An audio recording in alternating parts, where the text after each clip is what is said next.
Though I'm missing you, although I miss, I'll find a way to get through. I'll find a way living without you, 'cause you were my sister, my strength, and my pride. Only God may know why. Still I will get by.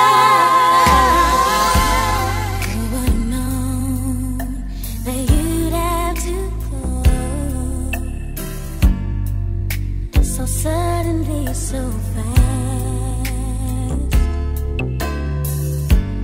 How could it be that our sweet memories would be all that we have planned? Now that you're gone, every day I go on, but life's just not the same.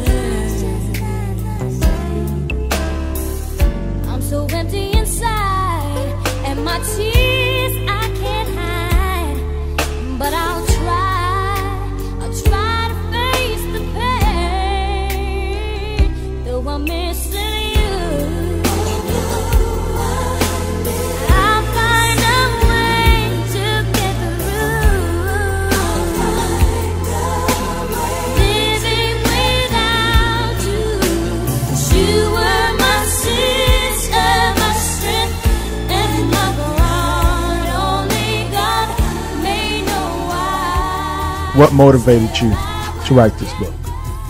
The motivation for me was, oh gosh, it was just to live, really, exactly what the title of the book says. I chose to live.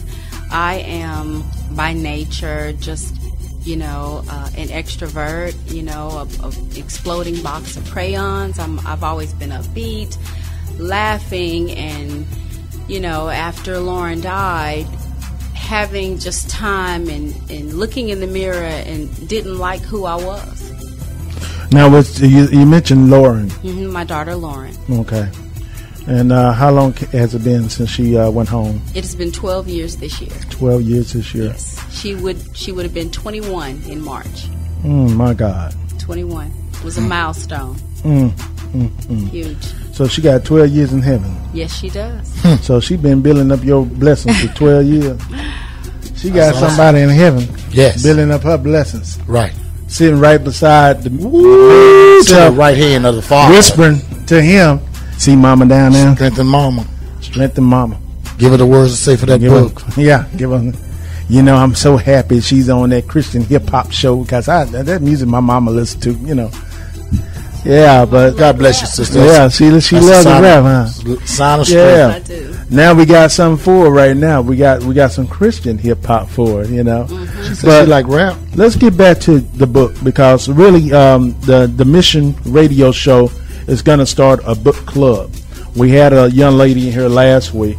Her mother had passed in July, and she was dealing with a lot of stuff, and she came out with a book called The Naked Truth, and it was just a book of poetry. In your book, you mentioned, I got to the first 3 chapters of your book, and it's an easy read. You're absolutely correct. And just the feeling that I got out of the book, it was kind of like you just exposing every little crevice. Being completely transparent. You didn't cover anything. Why is that? After Lauren died, I moved back here to Fort Worth from Houston, and my mom wanted me to try grief counseling. Okay. And we went to a session out at Hughley Hospital. Typical. You walk into a room, chairs arranged in the room around like a C, and a grief counselor comes in, and she introduces herself, writes a word on the board, anger, and just asks openly who would like to share. And Lauren was my daughter. Right. I didn't know anyone in the room outside of my mother. Right. And to just be able to, or be expected to just open up and share to perfect strangers, it just did not seem the norm to me. Right. It did not. And it's an intimate thing. Right. You know, Right. loss and significant loss is an intimate thing. And I told my mother, this is not going to work for me. So, and this kind of like just opened you up. I mean, this kind of.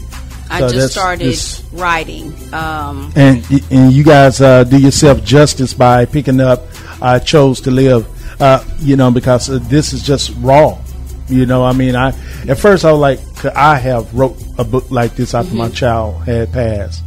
And I don't think I could have came up with the words that you even put in the first couple chapters. I'm like, man, because, you know, and the reason why, you know, it's easy read, but when you have kids of your own, Yes.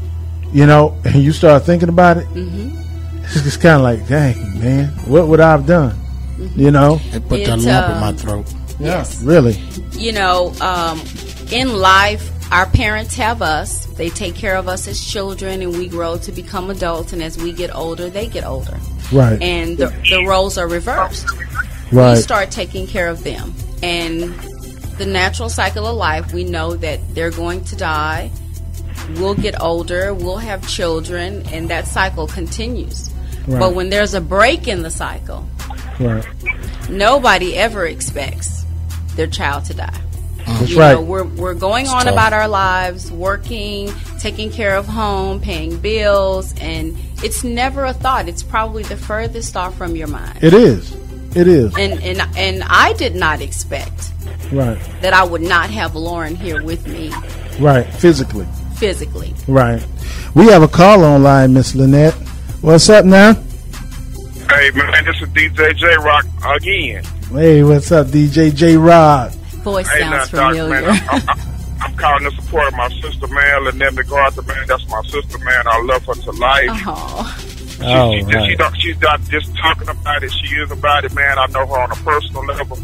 And, man, this book, man, can help a lot of people because I know firsthand of some of the things that she dealt with and the preparation that she went through to get her to that birth this book out of her because there was the preparation that she had to go through. There were some things that she had to go through and had to deal with. And those things that she went through and dealt with, it can help some people that are going through these same things now. So I'm just calling in support of my sister, supporting her 100%, supporting the Mission Radio Show, man, just showing love. Man, God bless you, man. Thank you so much. much. Yeah, man, because It's my brother. you know, when I heard about the book, you know, and I was like, you know, I couldn't believe it. I'm just going to be honest with you. I couldn't believe it. And then I was interested in seeing the book because then I said, well, let me see how I read, you know, because I questioned everything, seemed like, you know, and I said, well, you know, in order for me to really support it, I got to get behind it. I got to get in it, you know. Right. So the thing is that when I got in it, I was surprised. I was like, good gracious, this is blessing me, you know, and you know, the thing is that you may not have gone through it, but you may have known somebody who's gone through it. That's right. I think about Exactly. I think about Trayvon Martin. I think about brothers like that. What's that other brother name? Mike Ferguson? Brown. Mike Brown. You know, I mean, these people tragically just bam, their life's gone. Wow. Yes. They're walking down the street with Skittles and juice, and bam, that's it. Your kid gone. You know what I mean? You get a call or knock on your door. Well, you know, you're a parent of Trayvon Martin. He's lying there on the floor. He's dead. You know, and then I'm thinking, okay, what steps? You know, because we know what the world's going to do. They don't really feel the pain. No. You know what I mean? You know, it's when a death does occur, we have all been accustomed to knowing that we'll be getting lots of phone calls, visits, emails, and people will be around you all day and all night, checking upon you from the time of the incident through the wake and actually going through the actual homegoing services. Right. But it is those times after Right. that when you talk about high priority cases like Michael Brown and Trayvon Martin, Right. when the media went away and the phone calls stopped, you still had a grieving mother and a father. That's right. Even though Pastor Bryant's on the front line trying to fight for justice for Michael Brown, at the end of the day, the mother and the father, they have to go back home. They got to That's grieve. right. And when the phone calls stop, and the visits stop, you are left to deal with what I say it is a pie-in-the-face reality. Wow. And you are truly left in this situation by yourself. And you have to decide, am I going to stay in this situation? Am I going to exist versus living? Or am I going to give up and die? Or am I going to choose to live and fight for my life? I choose to live. I choose to live. And that's something. Wow, that is heavy. Brother Funkster, I just mustered up a question because I haven't been able to say much because it's just so surreal to even, you know, it's something you don't want to fathom and you don't want to think about it. But like you said, it's like that pie in the face. And it's there. And it's probably something that, a taste that probably would never just vanish away. No. It will always be one of those days, or if I was doing good today and later this week. Absolutely. My brother deals with a situation where we lost my nephew, and my brother was a solid individual. After this, after the loss, he's just kind of been in a, and I haven't been able to reach him. I'm normally the reaching one. Okay. I let him stay with me. It still wasn't that. It's something that I think maybe this book could probably help him out. He's still, sounds like he's still in the fog of it all. Still kind of He in still what cries. I say that it's the honeymoon stage. Yes. You can't get past the initial stages. Yeah. You know, there's not a real book on the market that you can go and purchase that will tell you how to get through grief. That's what right. to expect. Yeah. Because grief is different for everybody. It's emotions. So first thing, you know, for me was to say, okay, this has happened. Oh my gosh, you know, what do I do? You know, dealing with it all. Going back to what you said, like, you know, the taste about the thing. Yes. And in you know, my situation, having to give Lauren mouth-to-mouth resuscitation My after God. finding her. Yeah. That's a taste that I'll never forget. Wow. So, you know, there's so many things that you have to deal with. As my mother says, there's so many hard pills to swallow. It's not